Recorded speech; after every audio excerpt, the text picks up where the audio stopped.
pues tienen conexiones, de alguna manera tienen conexiones con el ciberespacio. Al mismo tiempo, la monitorización de nuestras actividades, de nuestra identidad, de todo lo que nosotros somos y hacemos en el mundo cotidiano, pues es un hecho, ¿no? O sea, realmente, no sé si ustedes sepan la cantidad de cámaras que nos rodean. Ahorita mismo, pues ahorita mismo estamos comunicándonos a través del ciberespacio, digo, esto es un hecho. Y cada una de estas cosas, por cierto, no sé si se está grabando la reunión, si alguien puede grabarla, pues grábela.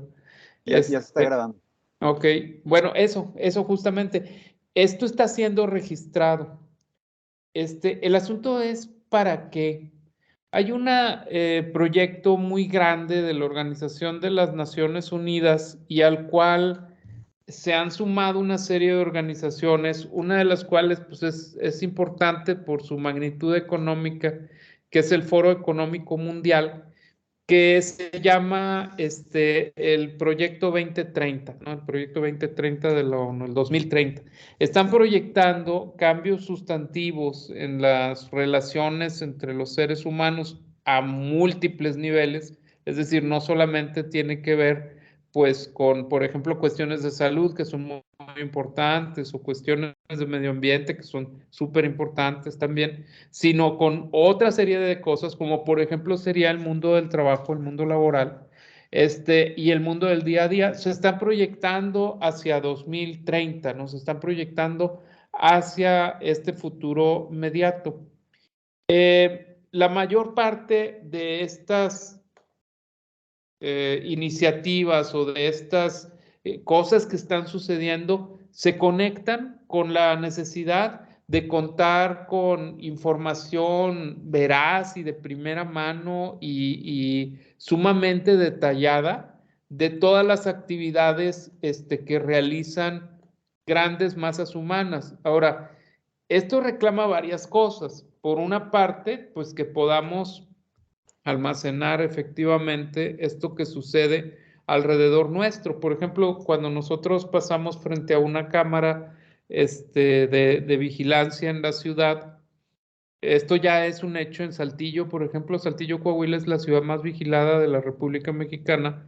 Monterrey no se queda mucho atrás, pero aún así con su dimensión, Saltillo es una quinta parte en cuanto a población de la ciudad de Monterrey y tiene más cámaras que Monterrey.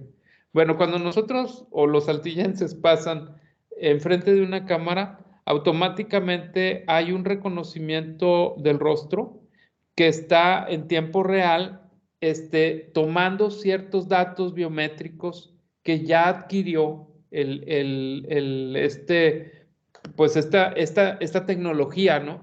Ya la adquirió de otros dispositivos o de otras entradas de datos y reconoce a la persona y la registra geográficamente. Esto es así en cuanto a los dispositivos de reconocimiento, pero cuando nosotros traemos cargando un determinado, un gadget, ¿no? Nuestro teléfono celular o algún smartwatch o cualquier dispositivo que tenga una conexión a la red, pues esto ya inmediatamente nos localiza, nos geoposiciona en un momento dado y estudia nuestros trayectos. Bueno, todo esto genera datos, cantidades grandes de datos. Entonces, uno de los retos fundamentales de esto, pues era fíjense, porque no estoy hablando en futuro siquiera, estoy hablando en pasado, era contar con una capacidad de almacenamiento de esos datos pues, que fuera suficiente. La segunda cosa que se necesita es que haya capacidad de estudiar las correlaciones de esos datos con otros fenómenos. Por ejemplo, ¿qué puede decirnos de la aglomeración de una serie de códigos MAC? Que el código MAC, el código MAC, es lo que identifica a un dispositivo como es un número único, ¿no? De identificación de un dispositivo. Bueno, ¿qué nos puede decir de pronto la aglomeración en el espacio urbano de muchos dispositivos de muchos códigos MAC? Pues inmediatamente lo que pensamos es que a lo mejor hay un atorón de tráfico. Justamente esta clase de inferencias, ¿no? que se hacen sobre los datos, pues es lo que, por ejemplo, hace funcionar de una manera adecuada a Google Maps o a Waze, ¿no? Cuando pedimos un trayecto en Google Maps o en Waze, ¿no? Cuando planeamos un trayecto entre la ciudad, por ejemplo, en automóvil, pero también funciona a pie o en transporte público. Cuando lo pedimos, pues inmediatamente bueno, nos muestra la vialidad más óptima de acuerdo con tiempo. Fíjense, no prioriza distancia, prioriza tiempo. La nueva primera ley de la geografía, que es esta de cercanía, lo digo así porque nosotros bromeamos con la primera ley de la geografía cuando vamos a ir a comer desde la facultad. Decimos, la primera ley de la geografía implica que el carro más cercano es el más útil y el que se estacionó más cerca de la facultad es el que ni modo, pues tiene que llevar a todos, ¿no? Entonces, bueno, implica esto que no es la distancia la que va a primar sobre la elección que hace el software por nosotros al mostrarnos las rutas posibles y prima unas sobre las otras por el tiempo de traslado. Esto es normal. No estoy seguro porque no lo he hecho nunca si puedan realizarse ajustes, ¿no? A estos dispositivos de tal modo que lo que nos muestre sea distancia y no tiempo. Debe de haber modo, ¿no? Pero por default nos muestra el tiempo, ¿no? El tiempo de traslado en la ciudad. Bueno, cuando se aglomeran una serie de dispositivos Mac, o sea, cuando se aglomeran una serie de teléfonos, por ejemplo, que todos cargamos teléfono, muchos de nosotros cargamos teléfono. En Monterrey, el nivel bueno, la existencia de teléfonos celulares en Monterrey supera al número de habitantes. O sea, esto es un hecho que nos dice que prácticamente toda la población está conectada. Entonces, por lo tanto, pues es muy fácil entender que una persona es un teléfono. Es decir, se puede hacer esa inferencia.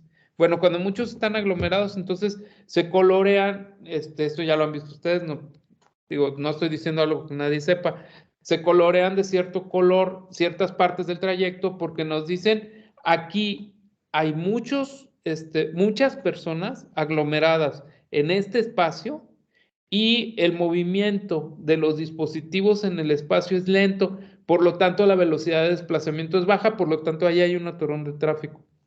Todos estos, por lo tanto, que dije, en realidad son hechos a través de, pues, ciertos algoritmos que hacen inferencias sobre los datos. Los algoritmos, vamos a decir, se dice mucho esta palabra, pero los algoritmos son ecuaciones en donde hacen que digamos, cierto dato se correlacione con un resultado, ¿verdad? Es decir, yo tengo unos ciertos datos de entrada y estos me van a dar una correlación con una variable de salida. Por ejemplo, en este caso, el número de gadgets o de celulares o de dispositivos MAC en el espacio y la existencia de un atasco de tráfico. Toda la tecnología que está detrás de la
digamos, de programas de inteligencia artificial. El otro conjunto de programas que luego pueden no tener mucho que ver con el primer conjunto, aunque en cierto modo sí, ahorita lo voy a explicar por qué digo por qué sí, son lo que se denomina las inteligencias artificiales de deep learning o de aprendizaje profundo, o lo que algunos otros teóricos de esta fascinante pues rama del conocimiento le llaman deep learning o deep learning, perdón, inteligencia artificial general. La inteligencia artificial general o el deep learning es tan diferente del machine learning porque son redes neurales también, pero tan complejas que requieren muchísimo poder de cómputo, es decir, mucha velocidad, requieren muchísima entrada de datos, requieren muchísimo entrenamiento, pero al final prometen tener una respuesta que sea muy parecida a la inteligencia humana. Es decir, estos sí son emuladores de inteligencia humana. Para que tengan una idea de esto, Ray Kurzweil, uno de los creativos más importantes de Google, de esta multinacional de los datos, ya la conocen ustedes, ¿quién no la conoce?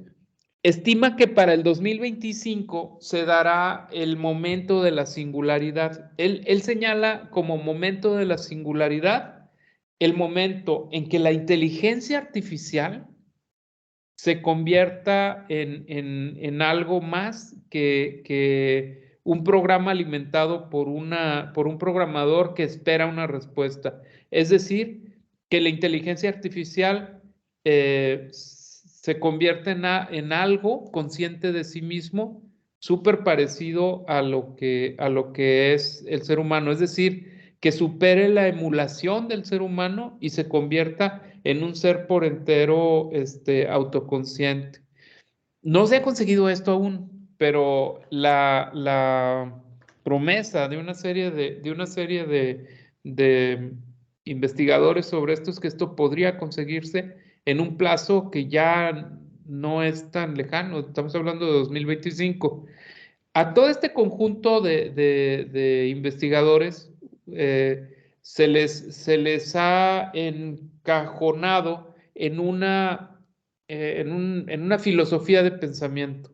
A esta filosofía de pensamiento, que también es una filosofía política, se le denomina transhumanismo.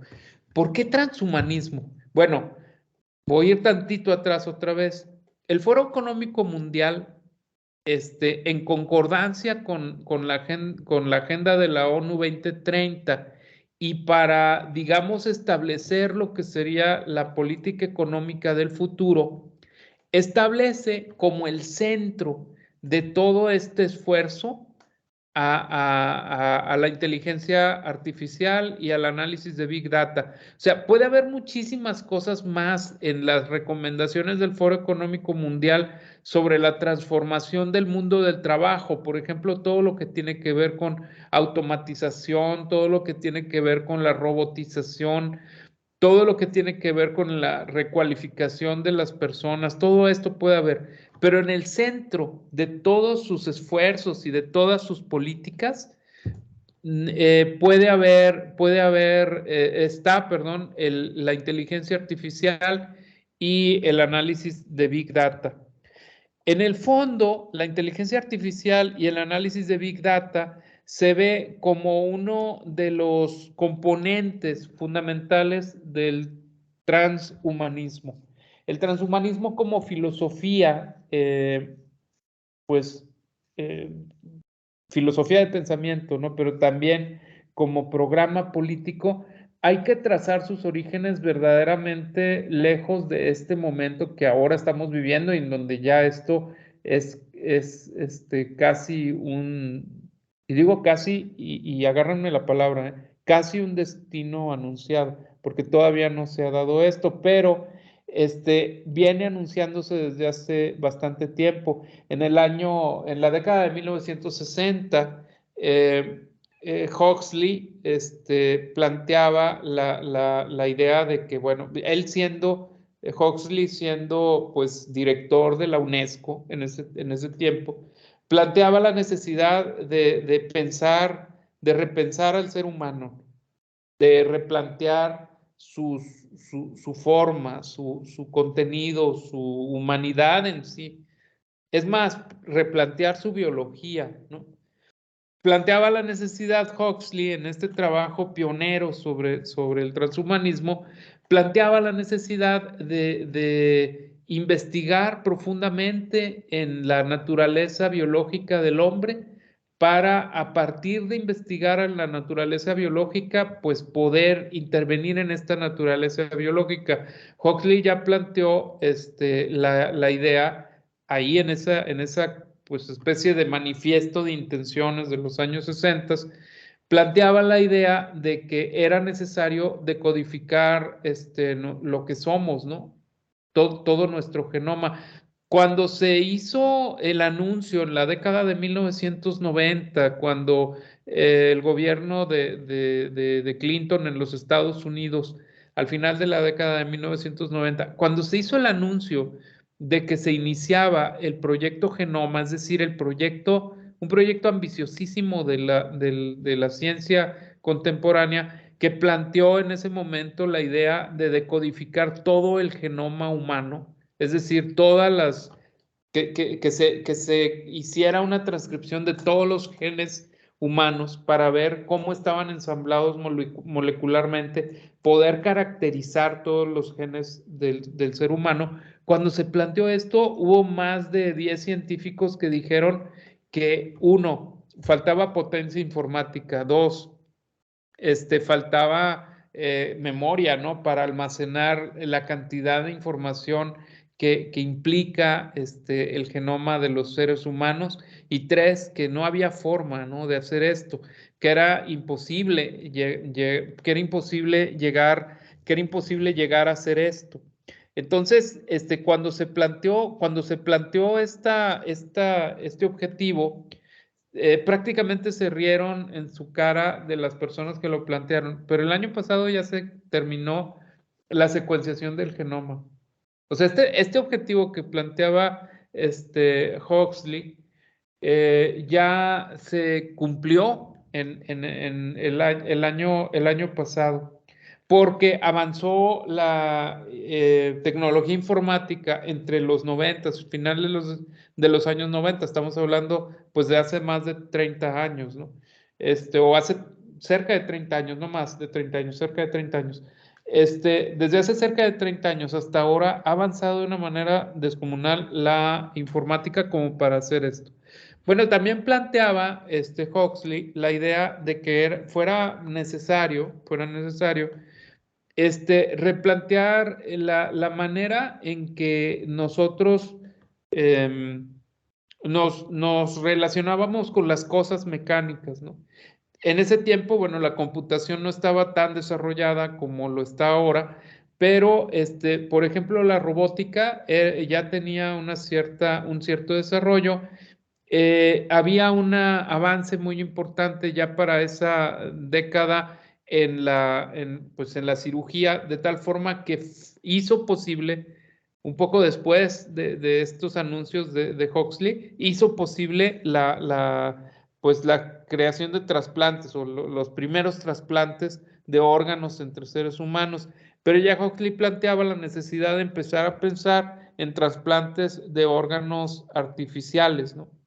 Una cosa que, bueno, si no se habían hecho trasplantes de exitosos de órganos naturales en hombres, hasta un poco después con Barnard, aunque ya había habido investigaciones en la Unión Soviética en los años 50 de esto, pero con Barnard en Sudáfrica se había conseguido, ¿no?, un trasplante exitoso. Un poco de tiempo después, pues todavía impensable, ¿no? La parte que tiene que ver con utilizar órganos mecánicos, ¿no? Para esto. Pero ya lo planteaba Huxley. Y él decía, es que, bueno, una de las vías para lograr esto puede ser por ahí, ¿no? Es decir, usar órganos producidos como se produce cualquier máquina, es decir, un artefacto mecánico que se conecte al cuerpo humano y que supla las funciones de un órgano perdido. Pongamos por caso una pierna amputada o un brazo amputado. Eso en ese tiempo era pues materia de discusión. Por supuesto que existían piernas de artificiales, el gran desarrollo de las prótesis, sobre todo de las extremidades, pues se daba a mediados del siglo XIX con la guerra de secesión en los Estados Unidos, donde muchos soldados resultaron amputados y eran pues tratados médicamente con prótesis que no se podían mover, es decir, que eran prótesis fijas. Una persona podía ponerse una pierna de madera o de metal, dependiendo de sus posibilidades, si es que había perdido una pierna, o un brazo también de madera o de metal, que bueno, suplía ciertas funciones. Pero impensable para esa época lo que sucede ahora, ¿no? Con las prótesis que pues ya tienen movimiento, un movimiento que está regulado por la conexión de las terminaciones nerviosas del punto de amputación. O sea, esto termina, hay terminaciones nerviosas que se unen a sensores y estos sensores pueden hacer que cuando hay una contracción muscular voluntaria, lo identifica la máquina y bueno, tiene movimiento. La siguiente cosa que se ha conseguido con esto también, o en esto, pues es también la de la sensibilidad, ¿no? Es decir, aportar sensibilidad a los miembros amputados. Estamos hablando solamente de extremidades, ¿no? Aportar sensibilidad y bueno, con esto pues se completa esto. Pero en este camino, esto que inaugura Huxley en los años 60, en este camino han empezado a surgir algunas voces, Ray Kurzweil, por ejemplo, o entre otros, ¿no? Entre muchos otros, autodenominados transhumanistas que dicen, bueno, ¿y por qué no? Bueno, ¿por qué si tenemos la posibilidad de implantar estos artefactos mecánicos de ayuda para las personas que sufren, por ejemplo, una discapacidad o que tienen alguna enfermedad? ¿Por qué no mejorar la función del órgano, no? Y entonces ahí se plantean pues ya un objetivo de transformación humana. Justamente por eso esta pues corriente del pensamiento se le denomina transhumanismo, porque observa al ser humano de hoy y trata de ver el camino que puede tomar el ser humano en el futuro. Trata de prever este movimiento filosófico se basa en el tratar de prever de qué forma se pueden tomar las riendas de la evolución natural del hombre para proyectarla con el uso de la tecnología hacia un destino deseado. Es decir, convertir, tomar tomar las riendas de la evolución humana para llevar al ser humano hacia un camino deseado. Cuando oímos esto, fíjense, cuando oímos esta posibilidad, yo inmediatamente me imagino a los mejores ejemplares, ¿no? de los caballos, que se espera que los mejores, digamos, un ganador de un derby, ¿no? Por ejemplo, uno de los más famosos en el mundo, el derby de Kentucky. Bueno, un ganador del derby de Kentucky, pues espero que se busque una cruza de ese caballo con buenas hembras y entonces obtener quizás ganadores, ¿no? Eso es lo que me imagino a partir de esto.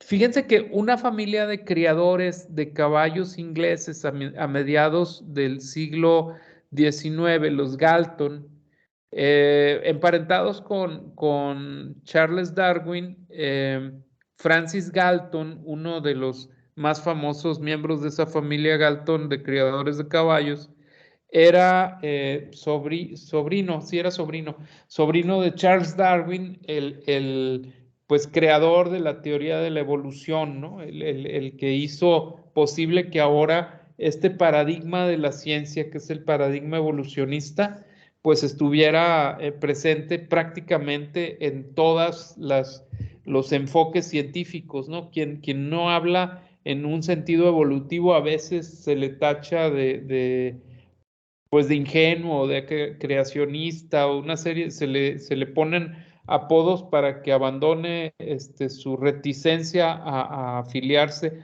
a esta forma de pensamiento, que lo que dice es que, bueno, pues hay un transcurso en el tiempo que va acumulando cambios paulatinos de las especies y que estos cambios paulatinos van llevando a una variación de la forma y de la función del organismo frente a un medio ambiente.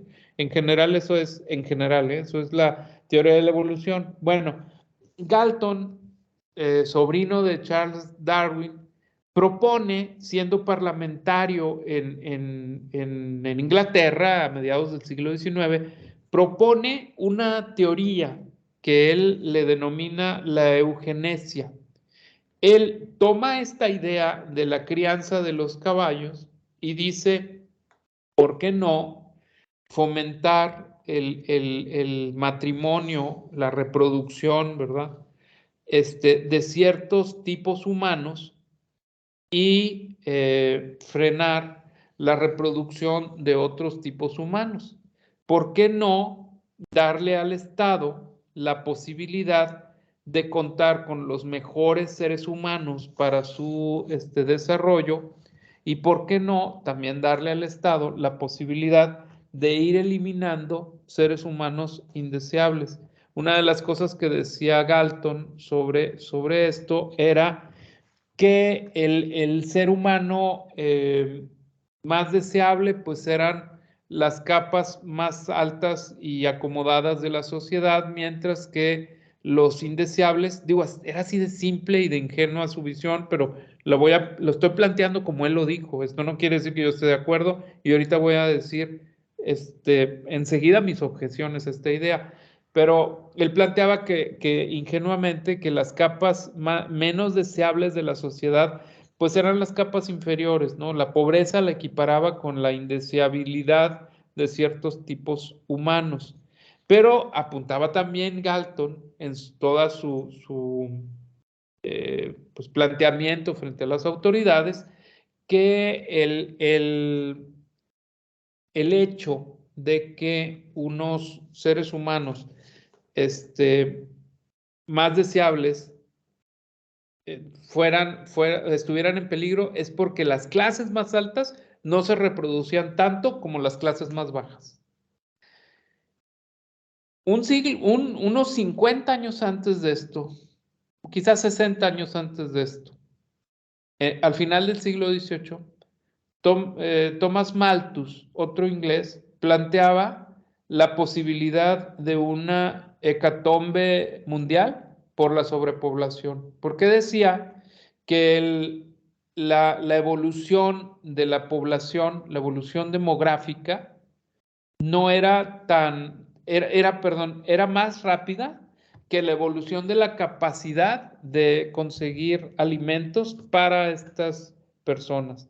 Entonces, decía Thomas Malthus, es muy posible que el destino nos alcance y que se nos acabe la comida por exceso de población, y planteaba la necesidad del control de la población.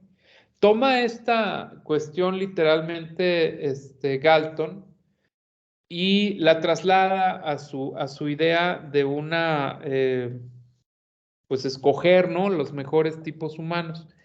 Cuando se da esto como política, y créanme que esto surge como una idea política que es aceptada en Inglaterra, es muy discutida en el Parlamento, Luego, en los Estados Unidos esto es tomado muy directamente, muy crudamente, como lo planteó Galton, y las primeras leyes eugenésicas se dan en el estado de Indiana, me parece, en los Estados Unidos a finales del siglo XIX, y ahí lo que se empezó a hacer fue empezar a esterilizar personas, o sea, se esterilizaron personas que tuvieran ciertas condiciones. En realidad muchas de las condiciones eran cierta pertenencia a un grupo étnico, por ejemplo, cierta predisposición a algunas sustancias, como por ejemplo el alcohol. O sea, el alcoholismo era considerado como un vicio degradante,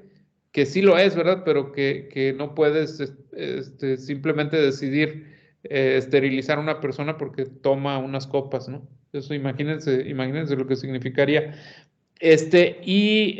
Algunas otras cuestiones como defectos de nacimiento, algunas presencia de discapacidades, algunas enfermedades que en ese momento no eran curables, ¿no? Porque no existían medios. Tiempo después surgieron los medios para curarlas, pero también se consideraban condiciones para esterilizar a las personas, con tal de que se formaron leyes que sostenían la reproducción de ciertas capas de la población e inhibían la reproducción de otras capas de la población.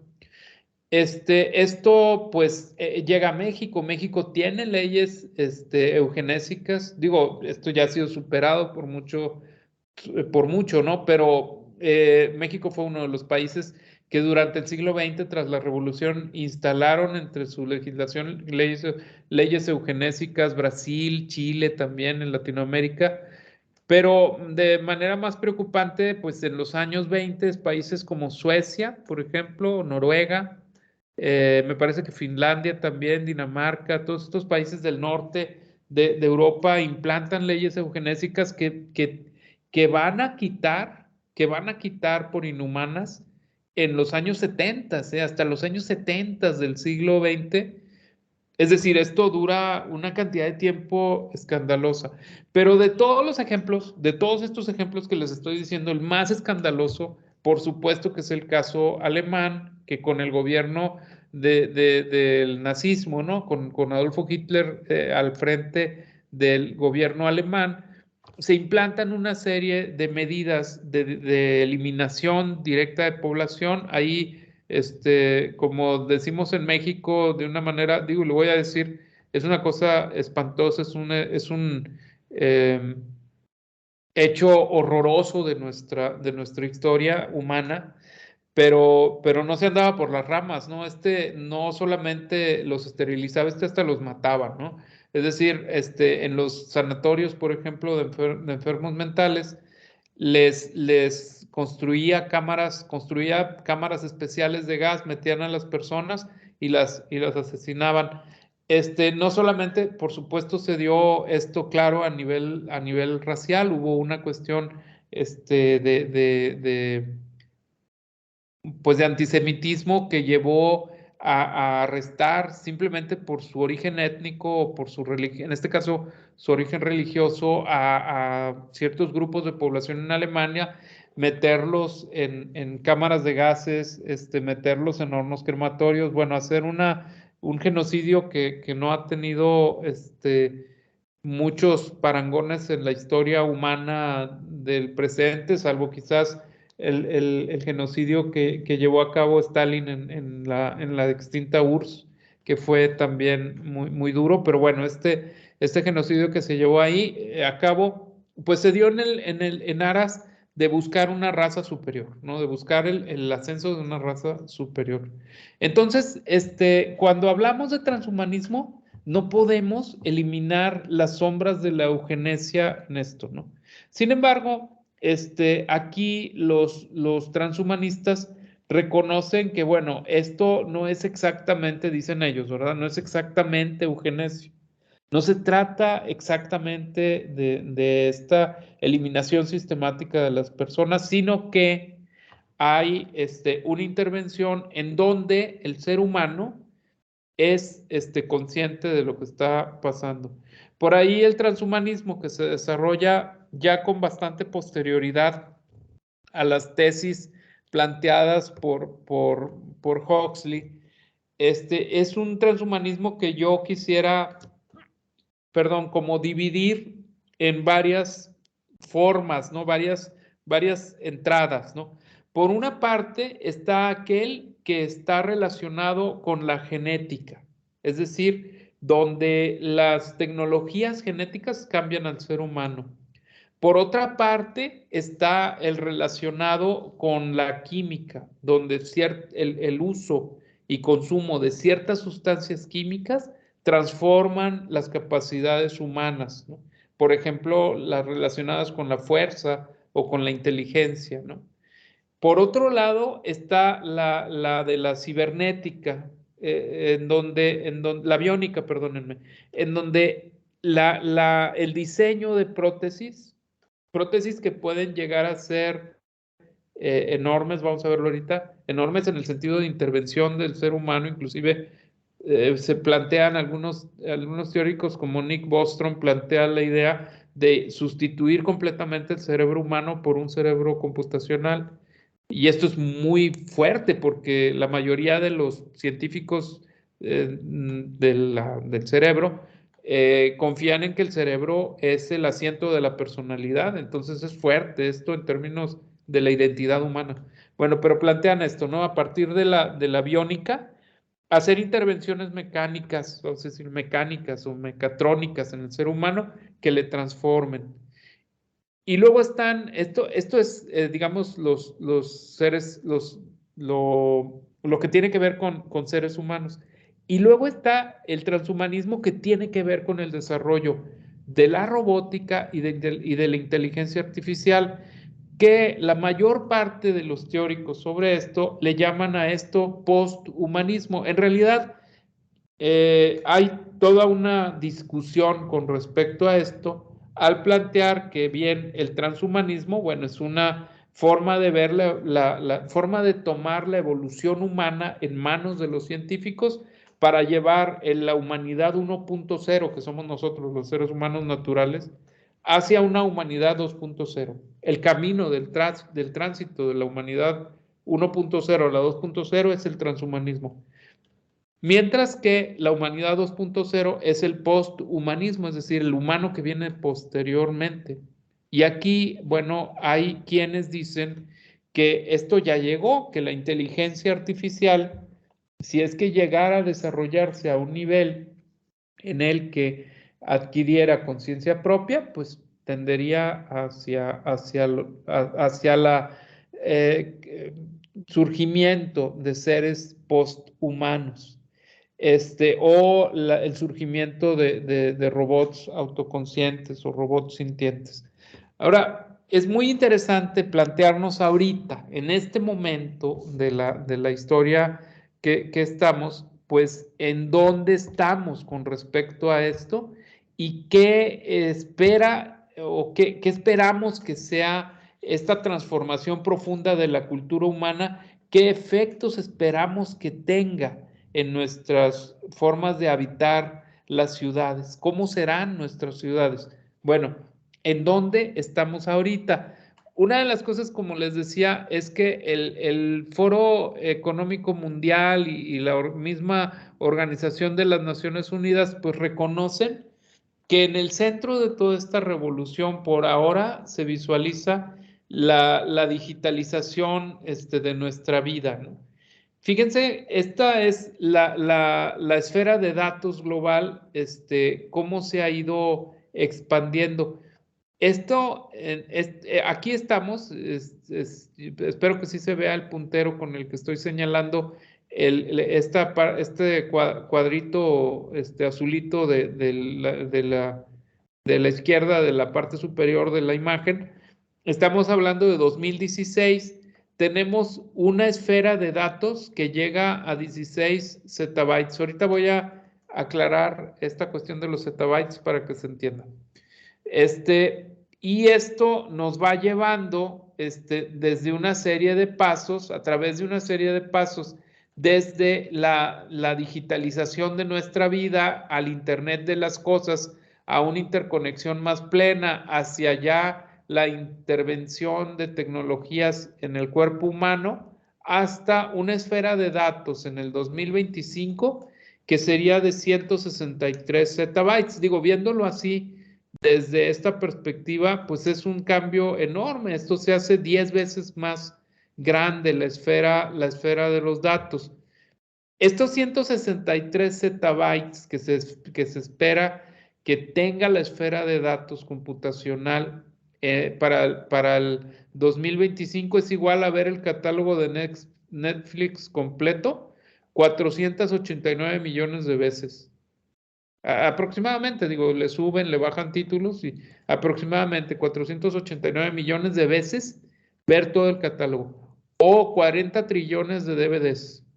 Que bueno, cada uno de nosotros sabe que en un DVD pues hay un montón de canciones o quizás cabe una película en baja resolución. Bueno, en alta resolución, un DVD, si un CD era el de baja resolución. Un DVD cabe una película en alta resolución con muchas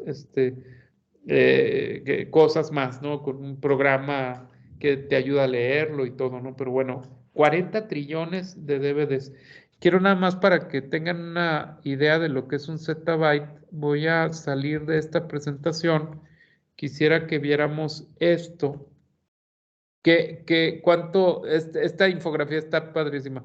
¿Qué tanta información es esto, no?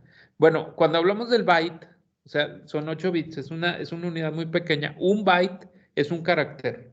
O sea, esta B de aquí de byte, esto es un byte, ¿verdad? Este carácter equivale a un byte. 100 bytes sería como un telegrama.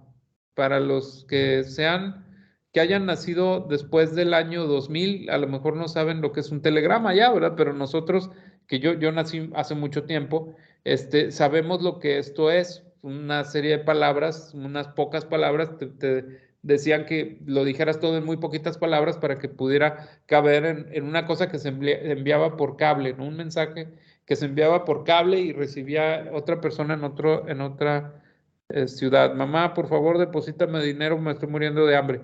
Y ya le llegaba a tu mamá y tu mamá te mandaba dinero también por un depósito que te lo daba por telegrama. Un kilobyte son 1024 bytes, o sea, 2 a la 10. 2 bytes elevado a la 10. Esto quiere decir que es un kilobyte, pues son, por ejemplo, perdón, 100 kilobytes son una fotografía de baja resolución. Por ejemplo, una imagen de baja resolución son 100 kilobytes. Un megabyte es 2 a la 20, ¿verdad? Quiere decir 10 a la 5 kilobytes. Un CD-ROM, por ejemplo, son 500 megabytes.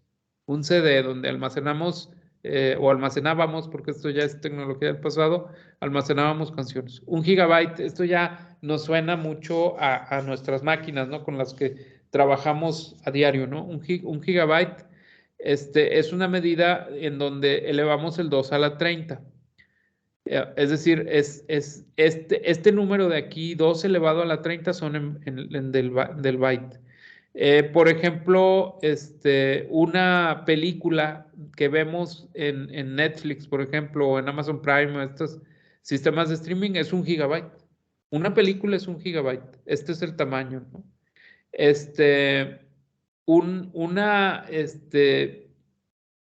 Pues película digital de gran resolución son 100 gigabytes. Un terabyte son 10 a la 12 bytes. Sería, perdón, 2 a la 40 bytes, son 10 a la 12 gigabytes. Un terabyte son un solo terabyte. Yo, por ejemplo, tengo 1 terabyte en esta máquina de la cual estoy hablando. Con la cual estoy hablando, tengo 1 terabyte en mi disco duro. Bueno, 1 terabyte es equivalente a 50,000 árboles que se convirtieron en papel.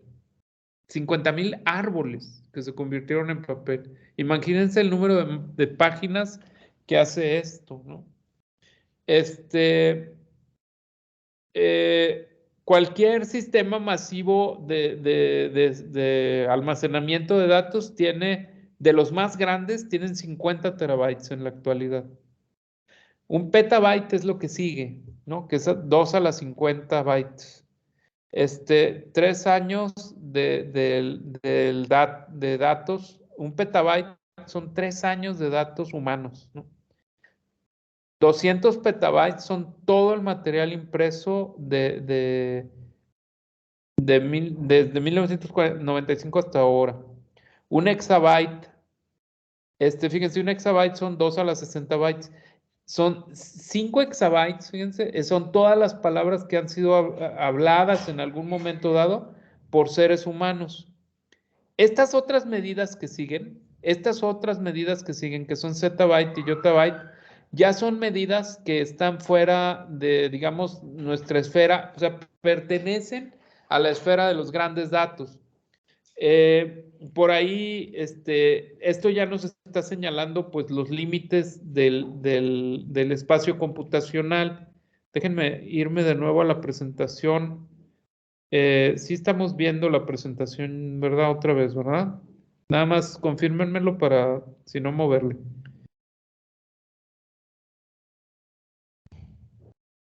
¿Se ve la presentación?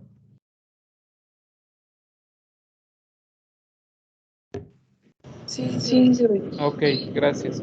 Entonces, bueno, para que tengan una idea de esto, la esfera de datos en el 2025, 163 zettabytes.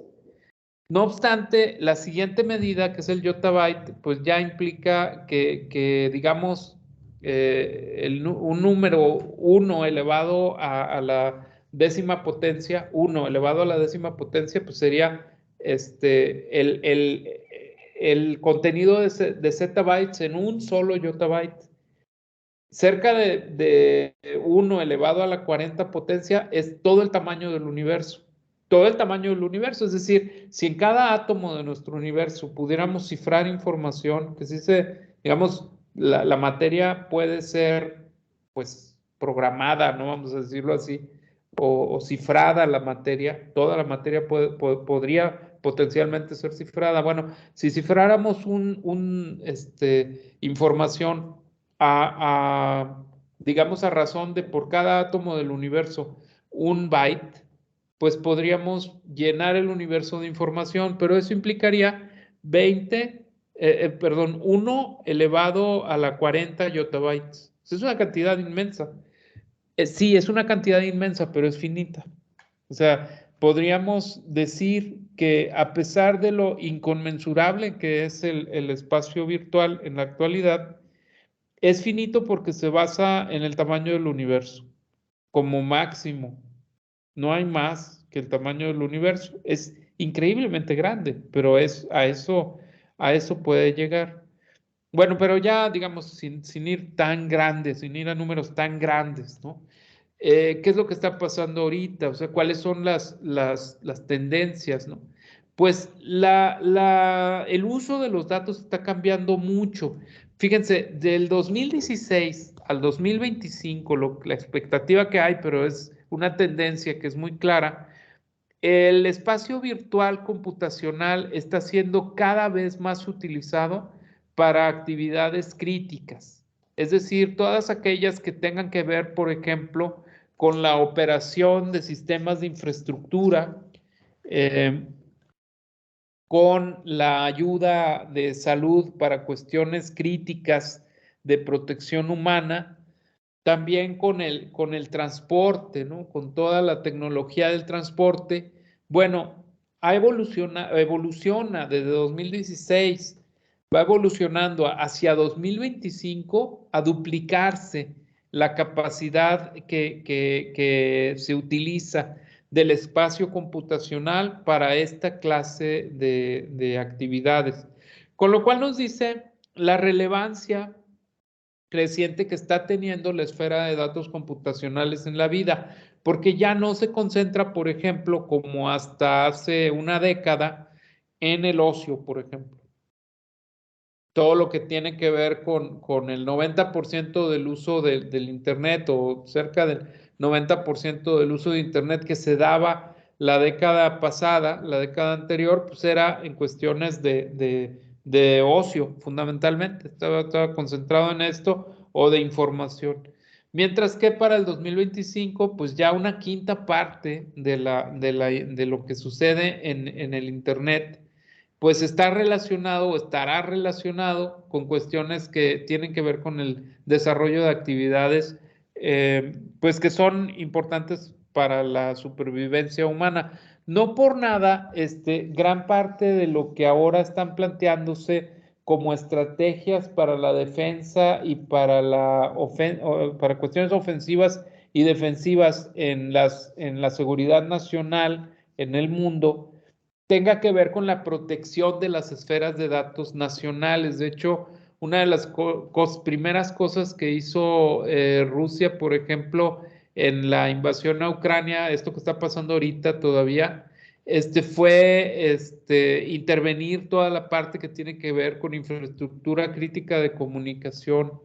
De hecho, una buena parte de lo que se hace en esto que se llama ciberguerra es, por ejemplo, detectar los puntos de conexión a las redes de ciertos infraestructuras, como por ejemplo sería la infraestructura de la red eléctrica o de agua potable, o el control automatizado de ciertas situaciones como reactores nucleares, y se atacan estos, ¿no? Esto ya bueno, se ha hecho en el pasado. En Irán, por ejemplo, Irán fue intervenido físicamente en un nodo de paso de datos a principios del siglo XXI, en los años 2000, fue intervenido ahí por el ejército israelí, se pinchó o se intervino un cable, ¿no?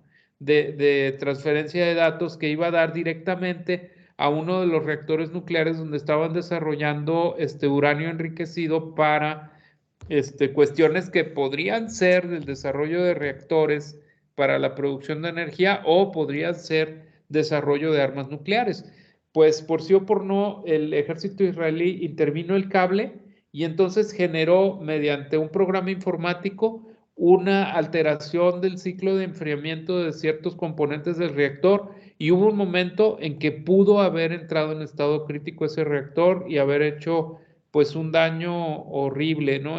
Lo advirtieron los científicos iraníes y apagaron el reactor, y apagaron el reactor les retrasa años de investigación y desarrollo a esto. Entonces, bueno, esto es posible. Cuando se dio una intentona de expulsión de cierto núcleo de población y algunas empresas y funcionarios rusos en Letonia, un país de Báltico, digamos, que da frente al mar Báltico y que es vecino de la Federación Rusa, también a principios del siglo XXI, lo que hizo inmediatamente Rusia fue intervenir, hackear el sistema financiero de Letonia y paralizar todas las cuentas, congelar todas las cuentas de la población y todos los mecanismos de pago. Todos los mecanismos de pago electrónico los congeló, y con esto metió en una crisis que tuvo que ceder Letonia en sus, digamos, pretensiones nacionalistas, ¿no? De protección nacional frente a Rusia. Entonces, digamos, es cada vez como más visible que, bueno, pues hay una existencia, ¿no? Pues de cosas que son muy importantes para el desarrollo de una nación. Hay una existencia tácita en el mundo ciberespacial. También, bueno, para 2025 se prevé que haya cada vez más personas interactuando con el Internet. O sea, que haya cada vez más personas interactuando con cosas que suceden en Internet. Por ejemplo, fíjense, en el 2017 había menos de una cosa menos de una cosa por cada habitante del mundo que estaba conectada, menos de un artefacto que estaba conectado al Internet. Se espera que para 2025 haya más de 4 cosas relacionadas con las personas, digamos que haya 4 cosas por persona en el mundo. Estamos hablando de cerca de 8,000 millones de habitantes, cerca de 8,000 millones de humanos. Bueno, multipliquen 8 por 4, 32,000 millones de artefactos conectados a la red, recolectando datos. Fíjense, por ejemplo, una persona conectada para 2025 se prevé que va a interactuar con un dispositivo conectado casi 4,800 veces al día, cada persona. O sea, multipliquen el número de personas por esto. Ahora, la penetración de Internet es enorme. No obstante, estamos hablando de cerca del 60% de la población humana que está penetrada por Internet. La mayor parte de la penetración de Internet en el mundo se da en el ámbito urbano. Esto es un hecho. No obstante, hay bastante penetración en ámbitos rurales, pero la mayor parte se da en el ámbito urbano. El 50% de la población por ahora es urbana. Esto va creciendo, esto ya lo veremos más adelante en este curso cuando se aborden estos temas de cómo está la población distribuida en el mundo y qué es lo que está pasando en esta realidad. Esto nos dice que, bueno, la cantidad de dispositivos con los que realmente esté conectada cada persona que realmente está dentro de las sociedades más intervenidas por Internet, pues será mucho más que 4, ¿no? Y ese dispositivo y esa interacción de 4,800 veces al día, pues será mucho más que 4,800, porque estamos hablando de una fracción muy importante, sí, pero una fracción muy importante de la población. Esto tiene muchas implicaciones, porque, bueno, habríamos que preguntarnos por qué es esta interacción tan importante para las cosas. Es decir, ¿por qué hago un foco? Una cosa que da luz, ¿no? Una foco, aquí me está iluminando a mí una lámpara, es un foco. Digo, no es un foco inteligente porque no necesito eso, pero ¿por qué necesito un chip inteligente en un foco? Por supuesto que cuando se compran estos focos en las tiendas de electrónica, pues te dan las 1,000,001 maravillas, ¿no? Que puedes hacer con ese foco, desde monitorear pues, capacidad que tiene este foco para en su vida, ¿no? Es decir, cuáles son las variaciones de consumo que tiene y el momento en que ya debes de cambiarlo, una serie de cosas, hasta tener un sensor de voz, por ejemplo, que responda a mi llamado, préndete foco, o a que yo aplauda alguna vez y con el aplauso yo lo prenda, no sé, o que lo pueda controlar directamente por medio de estos dispositivos tipo Alexa o Siri o cualquiera de estos asistentes de voz de los teléfonos, que yo pueda conectarlo inclusive vía remota, inclusive estando fuera de mi casa, ¿no? Llegar y con las luces prendidas. Te pueden decir 1,000 cosas, pero yo no entiendo, bueno, no me cabe por qué un foco, ¿no? O por qué, por ejemplo, un horno, ¿no? Ahorita estoy viendo el horno en la cocina. ¿Por qué un horno debe de estar conectado a la red?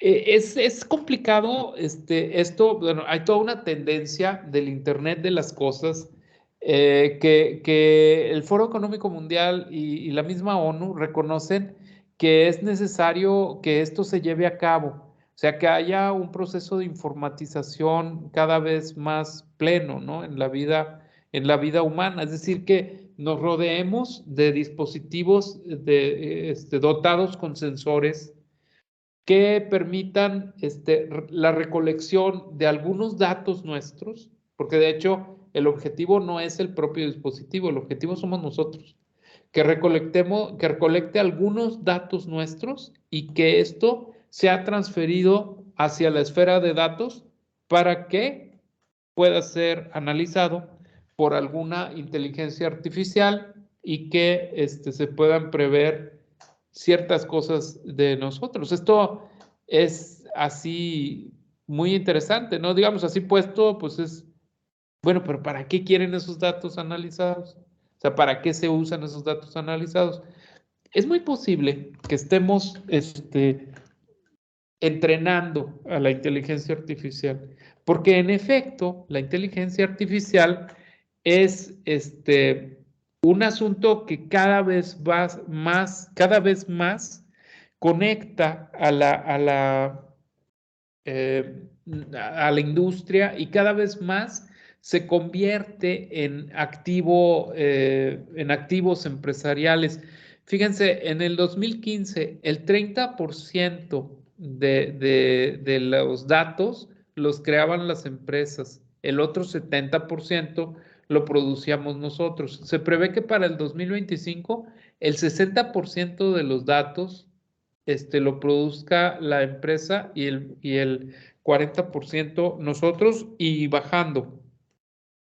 Esto tiene sentido cuando ahora nos damos cuenta que la posesión de los datos, la gran posesión de datos, es una fuente de importante capitalización de las empresas. De hecho, las empresas más rentables del mundo son las empresas que hacen acopio de datos, ¿no?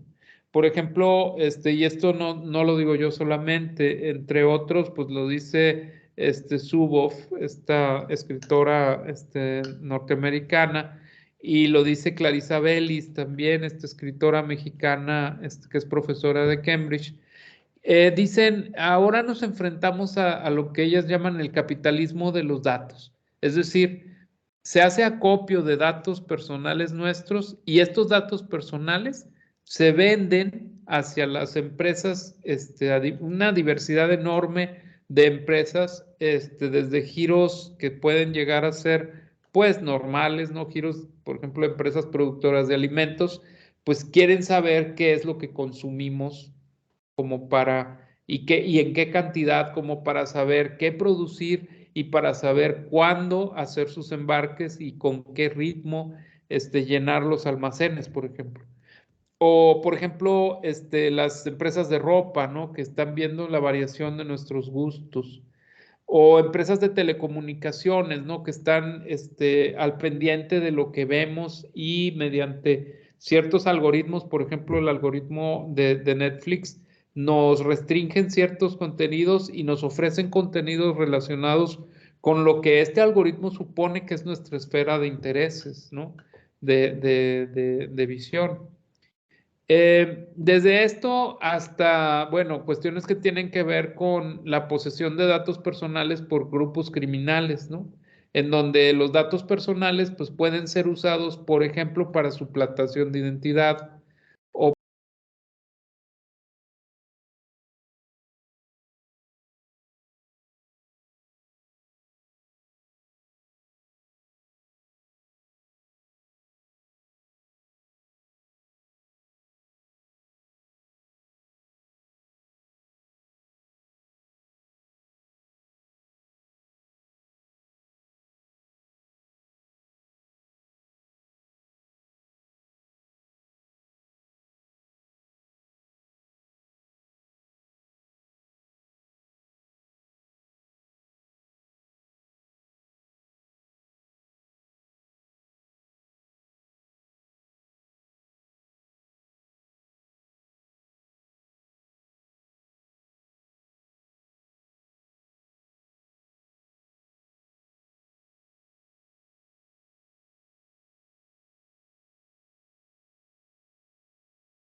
¿no?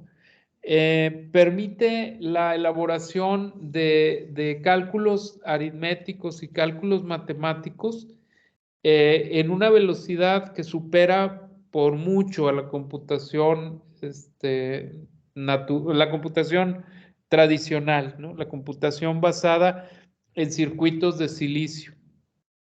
Lo supera por mucho porque la cantidad de interacciones que puede haber en el espacio computacional, digamos que, por decir una metáfora, no se da en un espacio de 2 dimensiones, sino que se da en un espacio de 3 dimensiones. Entonces, la capacidad de interacciones en esa matriz de 3 dimensiones es grandísima. Entonces, se avienta por decenas de veces o centenas de veces la capacidad de una computadora de estas. D-Wave es una de las generadoras de esta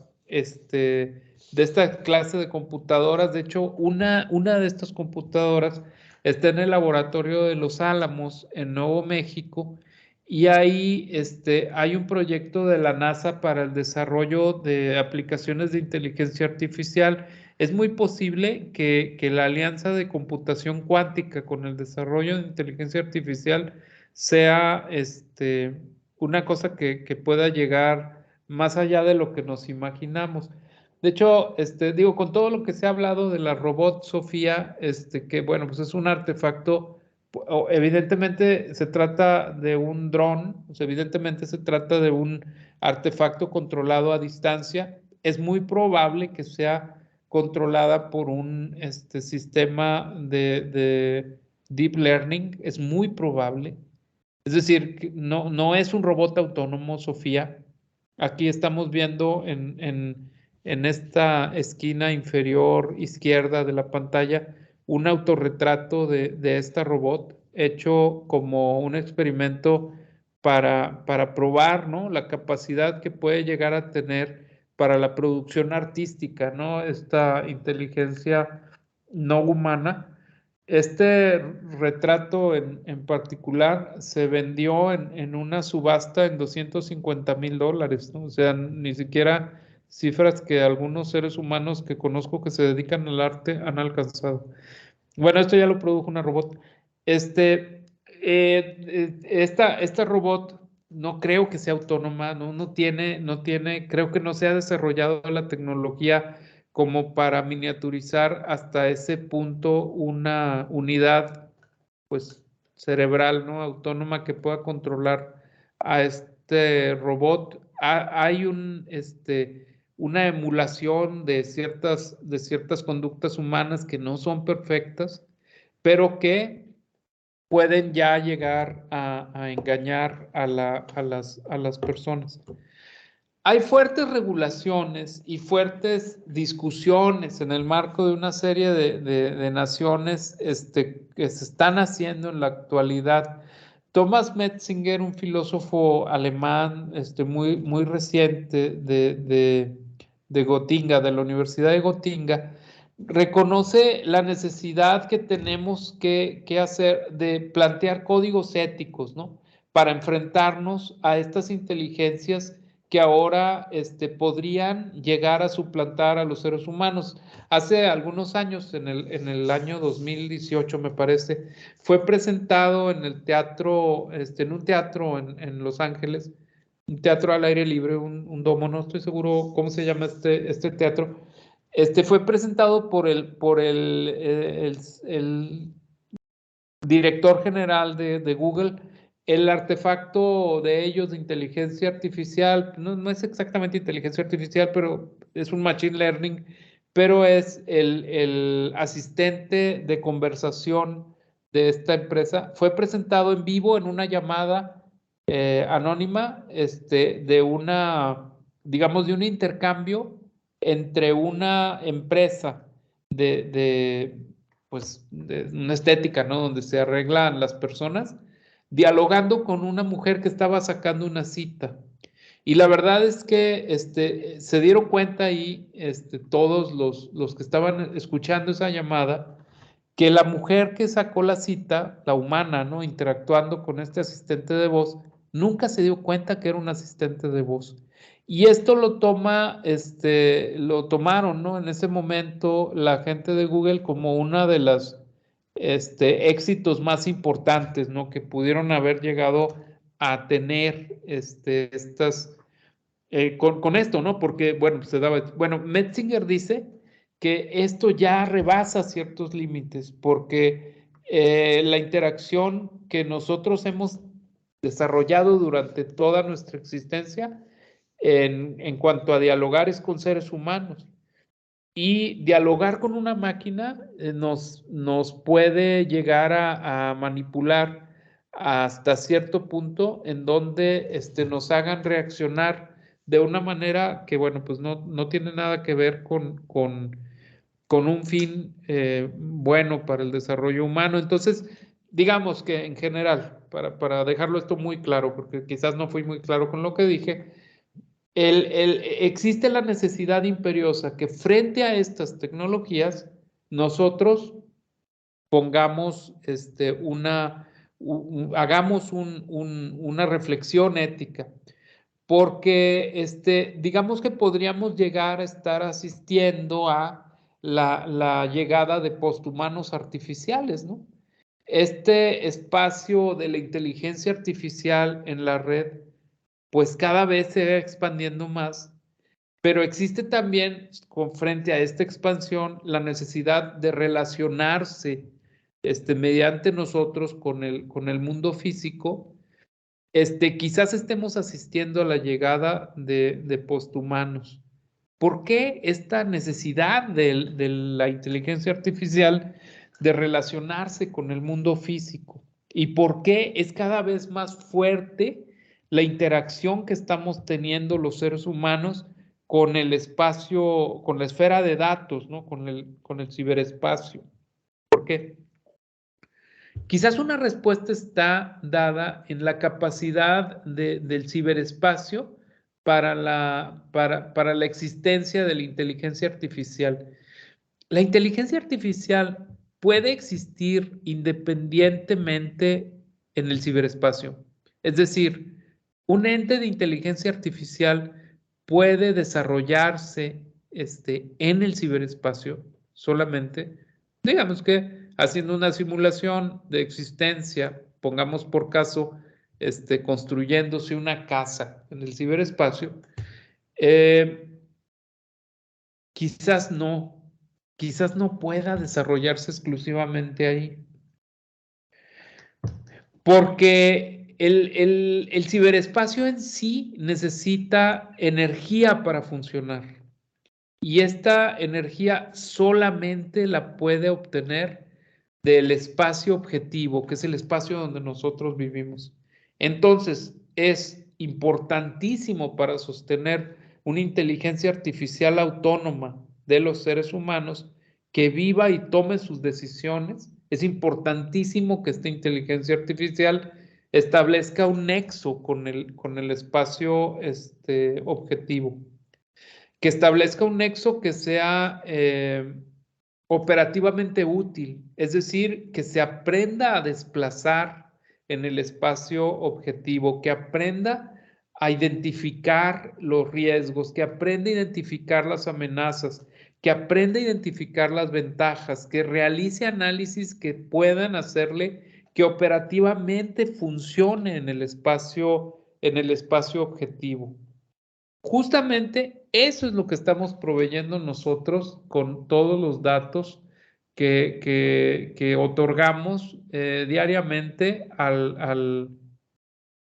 cada segundo, ¿no? de nuestra existencia, que otorgamos mediante los gadgets que nos rodean e increciendo, o sea, y más, ¿no? Y más. Justamente eso es lo que está logrando la inteligencia artificial. Un mecanismo de entrenamiento que sea basado en una experiencia una experiencia real en el espacio objetivo. De tal forma que, bueno, pues nuestras personalidades, por una parte, son transferidas al ciberespacio, pero por otro lado, hay una intervención cada vez más grande de estos entes teóricos por ahora, o no lo sabemos, que existen en el ciberespacio en nuestro mundo. Por aquí, entonces, señalo pues una serie de cosas que han estado pasando y que son puntos importantes. No los voy a leer porque pues, ahí los tienen ustedes para que los lean. Son muy importantes para esto que vamos a ir viendo en este curso, ¿no? O sea, cuáles han sido estas transformaciones que ha provocado este crecimiento de la esfera de los datos y esta pues planeación de largo plazo para la llegada de estos entes posthumanos, cuáles son algunos de los efectos, ¿no?, que han tenido en la vida humana. O sea, finalmente, bueno, pues lo estamos viendo esto desde la perspectiva humanista. Porque somos seres humanos, ¿verdad? ¿Quién de todas estas personas que están aquí les parece más bello a ustedes? A ver, quiero que hablen. ¿Cuál de todos estos es el rostro que más les agrada? ¿Cuál es el más bello de todos estos rostros? A ver, espero que me hablen, que me digan.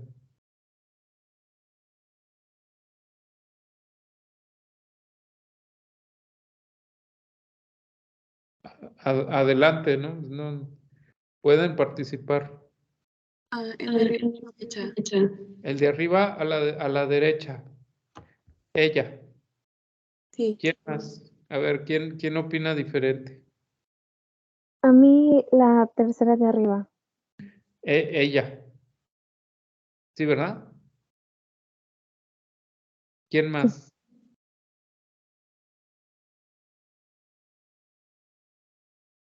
Con toda confianza. ¿Quién más? A mí me parece muy bonita ella, se parece mucho a una hermana que yo tengo. Él también es un hombre muy bien hecho. Fíjense la distancia entre ojos. ¿Eh? Este muchacho también está muy bien hecho. O sea, su rostro es muy bonito. Ninguna de estas personas existe, ¿eh? Ninguno. Todos son generados por inteligencia artificial. Ni uno de esos. Es muy posible que nuestras comunicaciones que tenemos en la red, en ocasiones nos comuniquemos con gente de diseño. Es decir, es muy posible que existan identidades, ¿no?, en el ciberespacio que se comunican y con los cuales interactuamos nosotros, que no existan. Ninguno de estos existe. Parecen reales, ¿no? Y cada vez es más posible que haya pues un engaño mayor. Una de las cosas, esto lo hace una empresa, ¿eh? Esto provee, de hecho, se encarga de hacer provisión de imágenes, por ejemplo, cuando quieren hacerse anuncios o estas cosas que no la empresa o la gente no quiere pagar derechos o sí, derechos por el uso de la imagen personal de un modelo o de una modelo, recurren a los rostros de diseño. Estos son rostros de diseño. Se pueden hacer cuerpos de diseño. De hecho, se pueden hasta animar, ¿no? Y hacerlos que hablen y que digan cosas y que se comporten, que gesticulen, que todo esto. Esto lo provee una empresa. Bueno, entonces, ¿de qué estamos hablando? A ver. Yo creo que de todo esto podríamos distinguir diferentes formas de existencia, vamos a decirlo, seres existentes, ¿no?, en esta transición fuerte, ¿no?, que estamos viviendo. Algunos por ahora, hasta donde sabemos, son seres teóricos, ¿no? Algunos no tanto, no pueden no ser teóricos. Por ejemplo, uno de los que serían, vámonos a la esfera, aquí, bueno, esta gráfica es interesante porque distingue tres esferas de existencia, una que le llamamos artificial o podríamos llamarle cibernética, ¿no? También puede ser ciberespacial o vamos a decirle artificial, donde algo que de plano no tiene existencia biológica o no cuenta con cuerpo biológico. Y aquí tenemos la esfera de los naturales, es decir, los que cuentan con cuerpo biológico y que nacieron de una madre y un padre. Mientras que en medio, pues estarían esos que no son fáciles de clasificar y que aún así, bueno, podemos ubicar en medio. Vámonos por la esfera de los artificiales. Los primeros que vemos ahí son los inmortales por transferencia digital. Son personas que por algún medio se digitaliza su conciencia y es transferida a un medio digital para existir. Parece que hay una serie, es una comedia norteamericana que acaba de salir, creo que la primera o la segunda temporada, en donde un muchacho es cargado, así es cargado, es upload, ¿no? Creo que así se llama la serie, upload. Es cargado a una máquina y se aloja pues en un espacio virtual. De hecho, hay algunos avances para la tecnología de transferencia digital de la conciencia, desde la generación de avatares que emulan con muchísima información personal, emulan la identidad de la persona. Sin embargo, esto no es la persona, esto es una emulación, pero bueno, esto para cuestiones de recuerdo o de interacción con seres queridos, por ejemplo, pues empieza a ser importante. Hay una empresa que se llama Eternity Me, creo que se llama así, o Eternity Me, algo así se llama la empresa. Es una startup que se desarrolló pues al principio de 2010 en el MIT, y que luego ha ganado una notoriedad bárbara.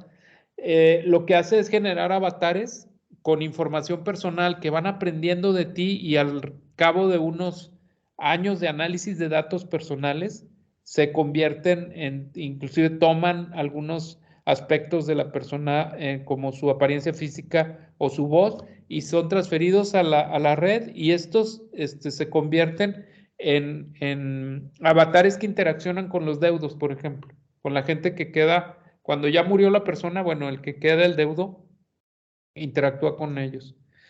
Pero esto, bueno, pues es la parte más básica, pero hay otras tecnologías. Por ejemplo, Bostrom propone, ¿no? Que haya una criogenización del cerebro previamente a la muerte, es decir, una ultracongelación a baja temperatura, se haga una tomografía física, ¿no? O sea, es decir, que se haga no solamente gráfica, sino un rebanado fino del cerebro, se haga una, escaneo, ¿no? De cada una de estas secciones para caracterizar toda la red neuronal, ¿no? Que existe en el cerebro y que luego se haga un ensamblaje, pero ultra fino el escaneo, ¿no? No es una cosa normal, es una cosa ultra fina. Y luego se haga el ensamblaje virtual de esa red neural y que se espere que esa red neural, con la aportación de los datos personales de la gente, haga emerger de nuevo la conciencia de la persona en un medio digital. Aunque esto suena casi que una cuestión tipo Frankenstein, hay gente que se lo cree, ¿no? Y se lo cree porque opinan que el alma de la persona, la conciencia está alojada en el cerebro. Otros, hay un científico de Harvard, ahora se me olvida el nombre porque estoy hablando esto de memoria, pero hay un científico de Harvard que propone el cableado mediante nanocables, o sea, cables de muy diminuta eh, dimensión, introducirlos en el cuerpo humano y cablear cada una de las neuronas generando dentro de la neurona cerebral, generando un dispositivo de conexión con un medio digital, de tal forma que pueda ser monitorizado en vivo y en tiempo real la actividad cerebral junto con lo que la persona percibe, ¿no? Mediante todos sus sentidos, para digitalizar esta información y construir una máquina que emule perfectamente a la persona. Otra posibilidad que plantean estos científicos es ir sustituyendo poco a poco partes del cerebro, poco a poco irlas sustituyendo por piezas mecánicas, piezas electrónicas, ¿no? Por ejemplo, no sé si ustedes lo sepan, quizás sí lo saben, la cuestión del tratamiento de la sordera, ¿no? Por ejemplo, la persona que tiene hipoacusia o sordera, porque se le arruinó alguna cuestión relacionada con el oído, alguna parte orgánica del oído, le ponen un implante en la cóclea, un implante coclear en una región pues cercana al oído, pero en el cráneo, que hace que con la excitación del sonido transmite vibración al cráneo, y esto ayuda a que la corteza auditiva identifique esta vibración como sonido, la persona recupera el oído. Esto existe, esta es una tecnología que se usa. Bueno, pues imagínense que las partes diversas de la corteza visual, la corteza auditiva, la corteza motora, vayan siendo sustituidas poco a poco por medios digitales. Inclusive estos medios digitales no tienen por qué estar en la persona, puede ser simplemente un dispositivo de interconexión a una parte que se encuentre externa a él, es decir, esto puede funcionar en la nube. Y conforme vaya avanzando esto, llegar a un punto en que el cerebro sea todo mecánico. Cuando esto pase, la transferencia de la persona a un medio digital, pues sería plena. ¿Se han preguntado ustedes cómo sería la vida de este inmortal por transferencia digital en el ciberespacio? Ustedes han sabido ahora de proyectos que solamente existen en el ciberespacio, proyectos de arquitectura, ¿no? Somos todos arquitectos y creo que es hora de empezar a hablar de esto. ¿Se han enterado ustedes de proyectos que solamente existen en el ciberespacio? Proyectos de arquitectura. Por otra parte, están los otros artificiales, pero estos son, digamos, son de origen natural, son de origen humano, pero son transferidos al ciberespacio. Por otra parte, es los habitantes ciberespaciales humanos que deciden reincorporarse al mundo físico a través de una descarga digital de su ser digital en cuerpos robóticos. Suena estrambótico esto, ¿no? Suena súper estrambótico. Pero esto implicaría que una persona digitalizada pudiera existir en este momento, en este lugar, pero en forma de robot.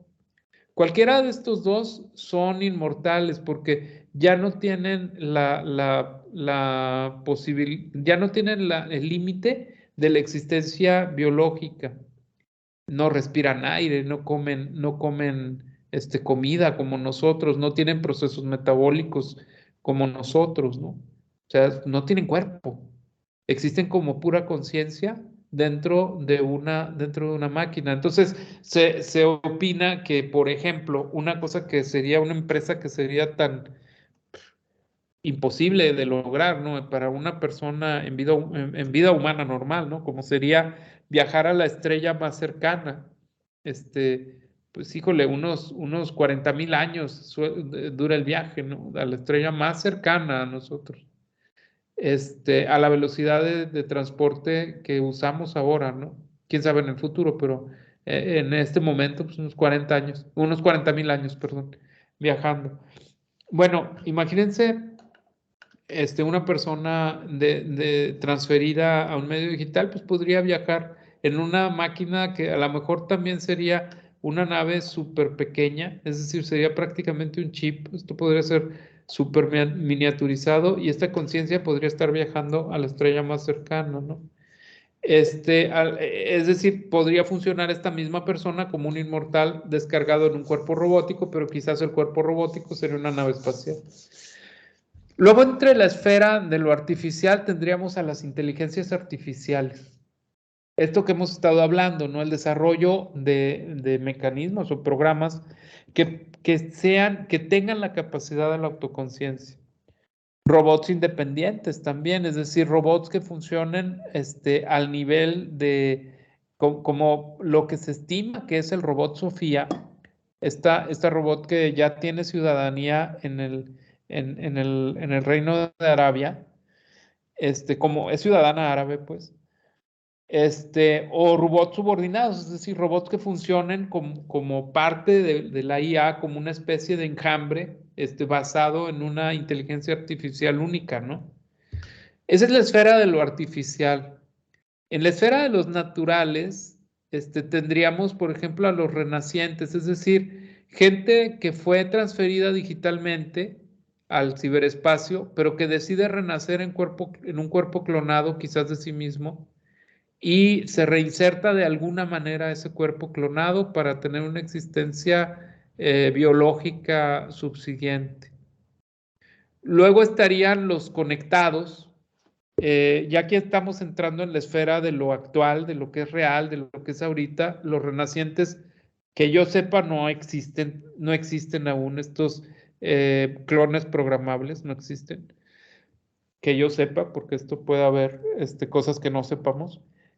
Luego estamos en la esfera de los conectados. Los conectados somos nosotros, que estamos permanentemente en una relación profunda con el ciberespacio. De los conectados siguen los dependientes. Los dependientes son aquellas personas que dependen de la conexión para su existencia, pero ellos no están por entero volcada parte de su vida, gran parte de su vida al ciberespacio. Luego estarían los desconectados. Son raros seres humanos. Bueno, no son tan raros porque estamos hablando del 40% de la humanidad. Se estima que 40% de la humanidad está desconectada. Por aquí estamos hablando de habitantes rurales, grupos, algunos personas de grupos indígenas, personas que eventualmente podrían ser mayores, ¿no? Su edad, su grupo etario es pues de gente mayor. Luego estarían los marginales, aquellos que por decisión propia abandonan la conexión y se marginan de la conexión a este mundo virtual. Los marginales, fíjense, forman un grupo bien interesante. Nosotros lo estudiamos, nuestro grupo de investigación estudió a estos marginales porque muchos de ellos se han convertido en terroristas, ecoterroristas, muchos de ellos. De hecho, hay un grupo mexicano, pues famoso, digo famoso, trágicamente famoso, son los individualistas tendiendo a los salvajes, así se llaman ellos, que han perpetrado crímenes contra científicos por considerar que la evolución tecnológica nos está llevando a un mundo en donde lo natural pues va a desaparecer. Luego estarían lo que yo le denomino los despiertos, es decir, las gentes que utilizan en parte la tecnología, en parte la evolución personal a través del desarrollo de capacidades pues diferentes, ¿no? Capacidades que no tienen nada que ver con la tecnología, que son de otra índole y que podrían estar siendo una alternativa ante esta artificialización que realmente se plantea como una vía de desarrollo de la humanidad y que la plantea pues muy seriamente agencias tan importantes como la Organización de las Naciones Unidas, aunque no lo dice abiertamente, porque evidentemente la Organización de las Naciones Unidas pues depende, de ellos depende la Defensoría, por ejemplo, de los Derechos Humanos. Digo, no lo dicen abiertamente, pero sí el Foro Económico Mundial sí es muy claro, ¿no? O sea, la idea de artificializar la cultura humana. Y en medio de esto, en medio de estas esferas están los que yo les llamo los mejorados, que serían más cercanos a la esfera natural, pero con intervención del mundo artificial. Por ejemplo, sería la gente que tendría el uso de ciertos artefactos, como por ejemplo prótesis biónicas, ¿no? Que inclusive llegaran a mejorar su desempeño. Ahora, por ejemplo, en la actualidad existe el desarrollo de trajes, ¿no? De exoesqueletos que permiten a la persona ampliar sus capacidades. Por ejemplo, esto se usa mucho para cuestiones militares. De hecho, ahí estuvo desarrollado. Una persona dotada de un exoesqueleto podría caminar 20 kilómetros más rápido en terreno pues, de campaña, ¿no? Podría cargar una carga de, no sé, 100 o 150 kilos en su espalda, y pues esto prácticamente hace a un soldado, pues un super soldado, ¿no? O sea, una gente que puede llevar más pertrechos y ser más rápido, pues eso es un super soldado. Bueno, a eso me refiero con los mejorados. Mientras que los híbridos son gente natural intervenida mediante inteligencia artificial. Por ejemplo, una persona que pudiera conectarse a través de, a través de la inteligencia artificial, siendo un ser humano con, por ejemplo, una memoria externa que le brindara datos. Bueno, hasta aquí llegamos, jóvenes, en la primera sesión, nada más para plantear a lo que nos estamos enfrentando con esta revolución. Quisiera aprovechar 3 minutos antes de que ustedes, alguno si quiere o alguna de ustedes quiere intervenir, 3 minutos nada más para decir lo siguiente. Sería muy interesante, de hecho va a ser una parte de lo que desarrollamos en este curso, que cada una de ustedes o cada uno de ustedes, igual pueden hacerlo en equipo, pueden hacerlo individual, vamos a ir decidiendo conforme avancemos, planteemos un proyecto de comunidad para estos diferentes esferas, ¿no? O sea, ¿cómo sería una comunidad para esta clase de seres artificiales o para estos seres naturales o para estos seres que se encuentran, pues vamos a decir, en esta esfera hibridada entre lo natural y lo artificial? ¿Cómo sería un proyecto de comunidad? La idea es que vayamos desarrollando esto, cada profesor, cada profesora que van a tener contacto, va a ir dando elementos para que ustedes vayan trabajando este proyecto. La idea es que al final podamos llegar a un elemento para que hagamos una exposición, todos nosotros, ustedes, ¿verdad? Que hagamos una exposición en donde se exhiba, ¿no? El proyecto al cual ustedes han llegado, que surja de las reflexiones que se han tenido a lo largo de todo este curso. Bueno, dejo yo de hablar, ya por mí fue suficiente. Quisiera si alguno o alguna de ustedes tiene algo que decir, algo que comentar, pues que lo hagamos ahorita. Tenemos algunos minutos. Adelante.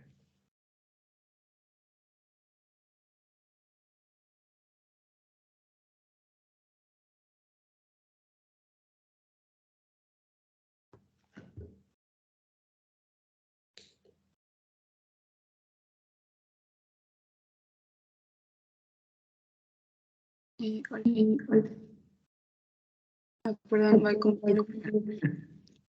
Sí, Liz, ¿ibas a hablar a ver, déjame ver tu nombre, Artemio, adelante, tiene la mano levantada, adelante. Sí, buenas tardes, primero que nada. Nomás yo quería comentar que me suena interesante esto que platicó, porque nos da una alternativa hacia el futuro, de cómo vamos a vivir, cómo van a interactuar ahora sí que las máquinas, por así decirlo, con nosotros. Entonces, a lo mejor y a lo mejor ni lo alcancemos a llegar a conocer nosotros, porque ya no vamos a existir, pero da Híjole, una como que probabilidad se cortó lo que estabas diciendo, Artemio. Decía que nos da una probabilidad de conocer cómo interactuaríamos con las máquinas. Si llegamos, ¿verdad? A lo mejor ni alcanzamos a tener esa interacción en el futuro. Entonces, básicamente, pues eso es lo que yo le quería comentar, que me llamó mucho la atención y básicamente, pues me gustó la conversación. Claro, gracias. Sí, por supuesto, ¿no? O sea, por supuesto que esto es como que una especie de baño de futuro, ¿no? Y así hay que verlo, ¿no? O sea, vamos a aventar nuestra imaginación hacia el futuro, vamos a aventarlo a generar una frontera, ¿no? O sea, ¿por qué esperarnos a que surjan los problemas para irlos tapando, ¿no? Vamos viendo el futuro y viendo cómo reaccionamos, pues, como arquitectos, como urbanistas, como artistas, como lo que somos aquí en la facultad, ¿no? Vamos trabajando eso, ¿no? Esa es la idea. ¿Alguien más? Yo. Sí, Bueno, Liz. primeramente, gracias, es un tema muy interesante. Y en lo personal, yo siento que es bueno saber todo esto porque, como usted decía, ¿para qué esperar a que vengan los problemas? Mejor adelantarse y estar pensando en soluciones a problemas que tal vez ni siquiera hemos tenido, pero que en algún momento tal vez vayan a pasar y estar pues preparados. Y también el saber de dónde venimos, cómo estamos ahorita y cómo vayamos a llegar en algún futuro, cercano o lejano. Entonces todo esto, verlo se me hace muy interesante y muy bueno. Órale, pues esperemos que todo el curso con todas lo que se va a ver sirva bastante, ¿no? Aparte sé que todos ustedes y todas ustedes son súper talentosos. Nos dijeron que son gente que está como bien motivada, ¿no? Por estos rollos y que les gusta, ¿no? Les gusta su profesión, ¿no? Entonces, qué padre que tengamos oportunidad de interactuar, ¿no? Con ustedes que también, pues son de los más cuerditas aquí de la facultad, qué padre, ¿no? A nosotros de veras estamos bien emocionados de que estén aquí con nosotros, ¿no? Y de poderles compartir, pues esto, ¿no? Lo que nosotros pensamos y lo que nosotros hacemos, ¿no? Qué padre. ¿Alguien más, jóvenes? Si no, para ir concluyendo, porque ya huele a comida. No sé si quieran mis compañeros del cuerpo académico, Martín o Gerardo, decir algo.